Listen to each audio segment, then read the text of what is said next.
నమస్కారం. ఈరోజు ఏరువాక పౌర్ణమి గురించి చెప్పాలని అనుకుంటున్నాను.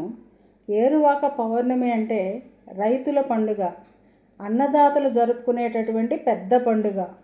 ఏరువాక పౌర్ణమి ప్రతి సంవత్సరం జ్యేష్ఠ మాసంలో వచ్చేటటువంటి పౌర్ణమి రోజున జరుపుకునే పండుగ. ఇది మృగశిర కార్తె రాగానే వస్తుంది.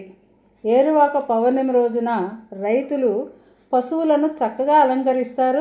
ముఖ్యంగా ఎద్దులను బాగా అలంకరిస్తారు.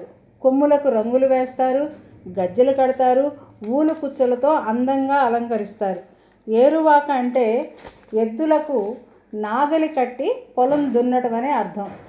ఈరోజు గ్రామంలోని రైతులందరూ ఎద్దులతో అరకలతో బయలుదేరి వారి వారి పొలాలలో ముందుగా భూమి పూజ చేస్తారు.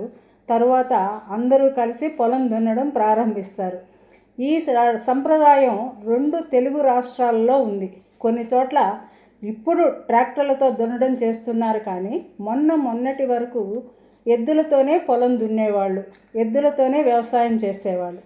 ఏరువాక గురించి మరో ముఖ్య విషయం చెప్పి ముగిస్తాను. వేరు మతాల వారికి వేరు పండుగలు ఉంటాయి, కానీ అందరూ కలిపి ఒకే రోజు చేసుకునేటటువంటి పండుగ ఏరువాక పౌర్ణమి మాత్రమే.